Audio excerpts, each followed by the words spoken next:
Corporate বা commercial practice আমাকে কি শেখাচ্ছে? এটা আমাকে শেখাচ্ছে ব্যবসা, এটা আমাকে শেখাচ্ছে নিয়ন্ত্রক ব্যবস্থা যেটা আছে, এটা আমাকে শেখাচ্ছে গভর্নেন্স, এবং আরেকটা জিনিস যেটা অত্যন্ত গুরুত্বপূর্ণ, যে একটা ব্যবসায় সিদ্ধান্তগুলো কিভাবে গ্রহণ করা হয়। আবার ওইদিকে যদি আপনি জনস্বার্থমূলক মামলার কথা বলেন, সেটা আমাকে কি শেখায়? সেটা আমাকে শেখাচ্ছে সাংবিধানিক মূল্যবোধ এর দৃষ্টিকোণ থেকে এই ব্যবসায়িক সিদ্ধান্তগুলোর বাস্তবতাটাকে মূল্যায়ন করা। তারপরে ধরেন শেখাচ্ছে জনস্বার্থের দৃষ্টিকোণ থেকে এই সিদ্ধান্তগুলো বা বিজনেস ডিসিশনসগুলোকে মূল্যায়ন করা। আপনি কর্পোরেট ল ব্যাকগ্রাউন্ড নিয়ে কাজ করেছেন, লন্ডনেও কাজ করেছেন, কিন্তু পাবলিক ইন্টারেস্ট লিটিগেশনে এই দুই বাস্তবতা একসাথে ক্যারি করাটা এটা কতটা চ্যালেঞ্জিং হয়ে দাঁড়ায়? জি, ইন্টারেস্টিং প্রশ্ন।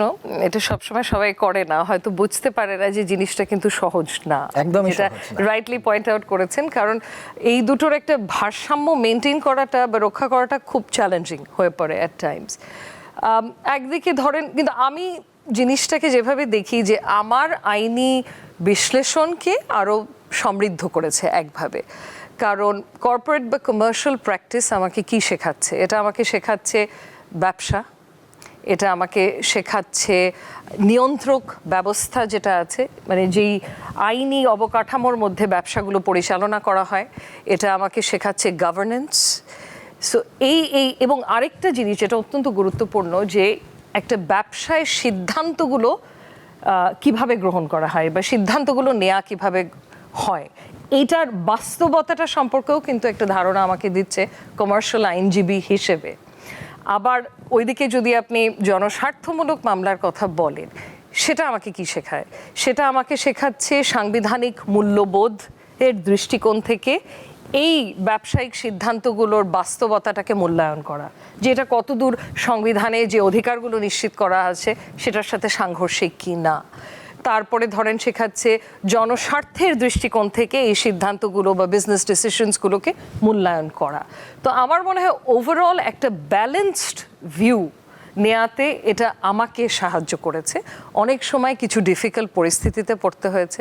ধরেন আমাদের কমার্শিয়াল কর্পোরেট প্র্যাকটিস যেটা আছে, এটা বেশ ভালো, অনেক বছর ধরে একটা সুনাম আছে এই চেম্বারের। সো বড় বড় ব্যবসায়িক প্রতিষ্ঠানগুলো আমাদের অ্যাডভাইসের উপরে রিলাই করছে। সো এখন একটা ব্যবসায়িক গ্রুপ, তাদের তো অনেক ধরনের ব্যবসা থাকে। সো অনেক সময় দেখা যায় যে তাদের কোনো অন্য ব্যবসা, যেটাতে আমরা হয়তো তাদেরকে সরাসরি অ্যাডভাইস দিই না, এমন কোনো সিদ্ধান্ত নিয়েছে যেটা একটা পরিবেশগত মানে এনভায়রনমেন্টাল ইম্প্যাক্ট আছে, বা সেটা হতে পারে লেবার রাইটসের সাথে সাংঘর্ষিক, হেলথ রাইটসের সাথে সাংঘর্ষিক। সো তখন আমরা একটা ডিফিকাল্ট সিচুয়েশনে পড়ি যে আমরা কি করব। আমরা কি অ্যাডভাইসটা দেব নাকি দেব না, বা দিলেও আমরা তাদেরকে সঠিক অ্যাডভাইসটা দেব যেটা সাংঘর্ষিক হবে না মানবাধিকারের সাথে। সো এই ধরনের চ্যালেঞ্জিং সিচুয়েশনসেও পড়তে হয়েছে। বাট ওভারঅল আপনি আমাকে যদি জিজ্ঞেস করেন, আমি বলবো চ্যালেঞ্জিং, কিন্তু আমার আইনি বিশ্লেষণকে আরও সমৃদ্ধ করেছে এই দ্বৈত প্র্যাকটিসটা। এই জায়গাটা আমি আরেকটু থাকতে চাই। ধরুন আমাদের যারা কর্পোরেট বিজনেস করেন বা বাংলাদেশে এখনো সংসদে যারা এমপি মন্ত্রী হয়েছেন, দেখবেন এর বড় একটা অংশ বিজনেসম্যানরা। আগে যেখানে শুধুমাত্র রাজনীতিকরাই ছিল, সেই জায়গাটা বিজনেসম্যানরা নিয়ে নিয়েছে। নিশ্চয়ই কোনো কারণ আছে, কিন্তু এই যে কর্পোরেট যারা নিয়ন্ত্রণ করে বাংলাদেশে, আপনি ধরেন কোনো একটা মামলা লড়লেন, কিন্তু সে মামলার সঙ্গে আবার জনস্বার্থও জড়িত হতে পারে। এটা বাচ্চাদের ফুড নিয়ে হতে পারে, আপনি যেরকম পরিবেশের কথা বললেন, হাজারীবাগে ট্যানারি স্থানান্তর করা হয়েছে, সেখানে পরিবেশ দূষণের জায়গা হয়েছে। এরকম কোনো বাস্তব ঘটনা আমাদের সাথে একটু শেয়ার করবেন কিনা, যেটা লড়তে গিয়ে আপনার জন্য মানে আমরা যেটা বলি দ্বৈতবাদী চিন্তায় পড়ে গেছেন, এরকম হয়েছে কিনা আপনার ব্যক্তিগত জায়গা? আমি ব্যক্তিগতভাবে যেহেতু মানবাধিকার কর্মী হিসেবেও নিজেকে আখ্যায়িত করি এবং নানা ধরনের জনস্বার্থমূলক মামলার সাথে জড়িত ছিলাম, বিশেষ করে স্বাস্থ্য খাতে, সাধারণত এই ধরনের পজিশনে আমি চেষ্টা করি নিজেকে না ফেলার। আমাদের যেহেতু একটা বড় ফার্ম, এরকম কোনো মামলা যদি আসেও, বিশেষ করে যদি এক্সিস্টিং কোনো ক্লায়েন্ট বা মক্কেল থেকে আসে, নতুন হলে আমি ফিরিয়ে দিই যদি বিশেষ করে আমার কাছে আসে। এক্সিস্টিং যদি কোনো ক্লায়েন্টের থেকে, তখন আমি সাধারণত এসব ধরনের মামলা নিজে করি না। আমি চেষ্টা করি না করতে, যদি আমার বিশ্বাস যে এটা পুরোপুরি সাংঘর্ষিক।